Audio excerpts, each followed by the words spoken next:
प्रणाम। लोक आस्था, प्रकृतिक प्रेम, शुद्धता आ सूर्य उपासना के समर्पित ई ब्रह्मांडक सबसँ पावन महापर्व छठ पूजा के ई विशेष वीडियो में अहाँ सभक बहुत बहुत स्वागत अछि।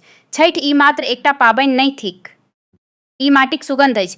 ई हमर पुरखाक देल गेल सबसँ अनमोल धरोहर अछि। जेना जेना कार्तिक मास अबैत अछि, शरद ऋतुक सुहावन भोर, धानक खेतसँ अबैत गमक आ गामक गली गली में जजैत काँची बाँस के बहंगिया, ई सब हमरा अहाँ के एकटा एहन भावुक दुनिया में ल जाइत अछि जाहि ठाम मात्र आस्था आ पवित्रता के वास अछि। आइ के ई 8 मिनट के वीडियो में हम एकदम गहराई से जानब जे ई महापर्व किएक मनाओल जाइत अछि, एकर पाछाक कथा की अछि आ आजुक ई आधुनिक युग में हमर नवका पीढ़ी के ई पाबनि किएक मनेबाक चाही। सबसँ पहिने हम ई बुझब जे छठ पूजा आखिर किएक मनाओल जाइत अछि आ एकर उत्पत्ति कतयसँ भेल।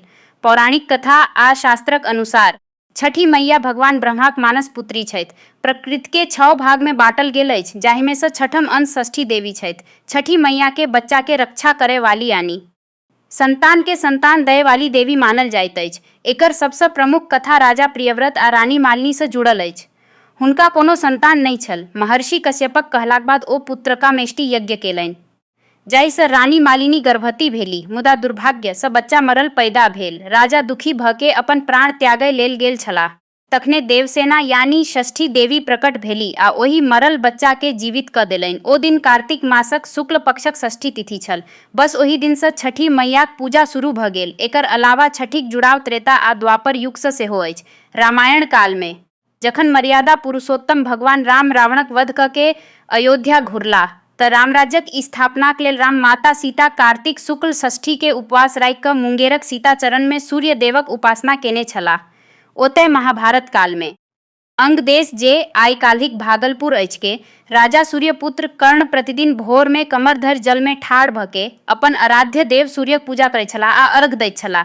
इहो मानल जाइत अछि जे पांडव सभके जखन राजपाट छीन गेल छल त ओकरा घुराबै लेल द्रौपदी सेहो छठि व्रत केने छलीह। ताहि लेल ई पाबनि कोनो एक दिनक उपज नहि, बल्कि युगो युगो सँ चलि आबि रहल असम सनातनी परंपराक हिस्सा अछि। मुदा छठिक सबसँ पैघ आ वास्तविक कारण अछि प्रकृति आ सूर्यक प्रति कृतज्ञता। सूर्यदेव एहि ब्रह्मांडक एकमात्र एहन प्रत्यक्ष देवता छथि जिनका हम सब रोज देखै छी। सूर्यक प्रकाश आ ऊर्जाक बिना ई पृथ्वी पर नहि कोनो गाछ पात रहत, नहि कोनो अन्न उपजत आ नहि कोनो जीवक अस्तित्व रहत। हमर पुरखा बहुत ज्ञानी छलाह।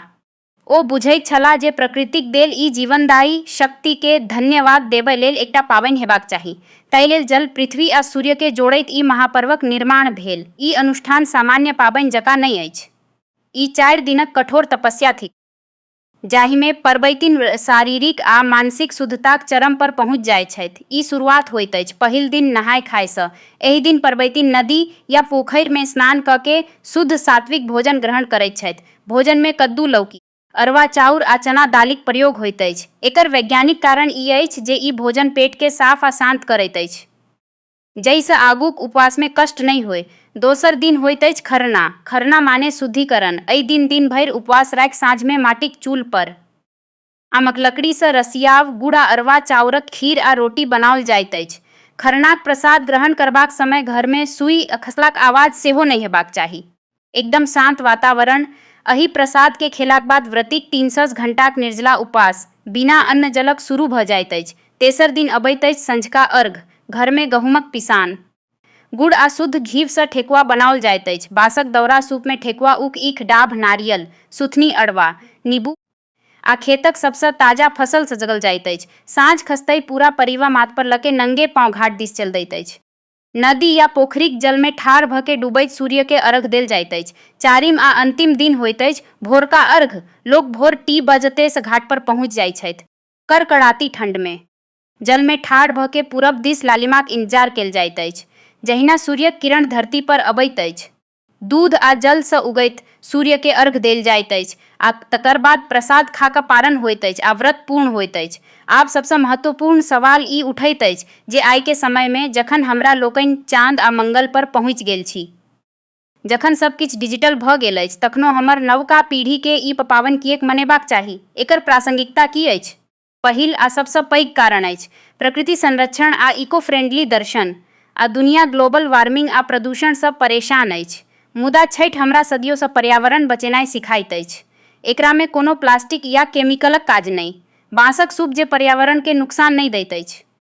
माटिक चूल, गाछक उपजल फल ई सब ई सिखबैत अछि जे प्रकृति जखन हमरा एतेक किछु दैत अछि तऽ ओकर दोहन नहीं बल्कि पूजा हेबाक चाही। छठिक बहाने साल में एक बेर हमर गामक नदी, पोखरि आ घाट एकदम साफ भऽ जाइत अछि। दोसर कारण अछि अद्भुत समानता आ भाईचारा। आ दुनिया में जात पात, ऊंच नीच आ धनी गरीबक पैघ खाई अछि, मुदा छठि घाट पर आबि कऽ देखू, कोनो वीआईपी कल्चर नहीं। जे दौरा गामक सबसँ पैघ जमींदार या नेताक माथ पर अछि, ओही रंगक दौरा एकटा गरीब किसानक माथ पर सेहो अछि। सब कियो नंगे पांव एक संगे घाट पर अबैत छथि। सभक सूप में एके सन प्रसाद होइत अछि आ सब एके नदीक जल में एक संगे ठाढ़ होइत छथि। ई पाबनि समाजक सब वर्ग के सूत्र में बान्हैत अछि, यहाँ तक जे माटिक चूल कुम्हारक घर सँ अबैत अछि। बाँसक दौरा डोम भाई सब बनबैत छथि। ई समाजक हर तबका के जोड़क पाबनि थिक। तेसर पैघ कारण कठोर अनुशासन आ आत्मसंयम। आइ के पीढ़ी के सब किछु तुरंत इंस्टेंट चाही, मुदा छठि धैर्य सिखबैत अछि। तीता घंटा धरि जलक एक बुन्नी नहीं पीबनाय, जमीन पर सुतनाय आ एतेक कठिन नियमक पालन करब हमरा मानसिक रूप सँ बहुत मजबूत बनबैत अछि। ई हमरा ई शक्ति दैत है जे जीवन में जतेक पैघ संकट किएक नहीं आबि जाय, हमरा ठाढ़ रहक अछि। चारिम आ सबसँ दार्शनिक कारण हेम संस्कृति के दुनिया में सबसे अलग बनबैत अछि डूबैत सूर्यक पूजा। पूरा दुनिया उगैत सूर्य के सलाम करैत अछि, सफलताक पूजा करैत अछि, मुदा हमर छठि सिखबैत अछि जे जकर अस्त होइत अछि हम ओकरो पूजा करैत छी, जे डूबैत अछि तकर उदय सेहो निश्चित अछि। ई दर्शन हमरा जीवन में निराश नहीं होबय दैत अछि। ई सिखबैत अछि जे अगर जिंदगी में अन्हार आबि गेल अछि, बुरा समय अछि, तऽ घबराबै के नहीं अछि। काल्हि फेर भोरका अर्घक लालिमा अबत आ जिंदगी फेर सँ प्रकाशित भऽ जायत। आब बात करै छी भावनाक। छठि मात्र पूजा नहीं, ई हमर परिवार आ माटिक मिलनक समय अछि। जे बेटा धिया रोजगार या पढ़ाईक लेल दिल्ली, मुंबई, पुणे या सात समंदर पार अमेरिका, लंदन में अछि, ओकरो मोन छठि में छटपटाए लगैत अछि।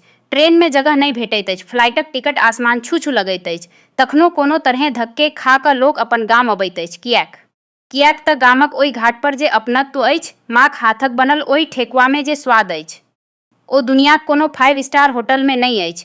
ई पाबनि बिखरैत संयुक्त परिवार के फेर सँ जोड़ि दैत अछि। ई पाबनि सिखबैत अछि जे अहाँ दुनिया में कतहु चलि जाउ, जतेक पैघ आदमी बनि जाउ, मुदा अपन माटि, अपन जड़ि के कहियो नहीं बिसरू। ताहि लेल हमर ई दायित्व बनैत अछि जे ई पावन धरोहर हम मात्र अपन धरि नहीं राखी, बल्कि अपन बच्चा सबके सेहो एकर महत्व समझाई।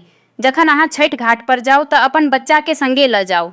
ओकरा कहू जे सूप किएक अछि, ई उगि किएक अछि, सूर्य के अर्घ किएक देल जाइत अछि, जाहिसँ हमर ई महान संस्कृति सदियों धरि एहिना जीवंत रहै आ पूरा दुनिया के प्रकाश दैत रहै। आशा अछि जे ई वीडियो अहाँक हृदय के छू लेलक। अगर अहाँ के अपन गाम, अपन छठि घाट आ छठी मैयाक महिमा नीक लागल हो तऽ ई संदेश हर ओहि व्यक्ति धरि जरूर पहुँचाउ जे अपन माटि सँ जुड़ल अछि। आओ हम सब मिलकऽ पूरे उल्लास, पवित्रता आ निष्ठाक संगे ई महापर्व के मनाबी।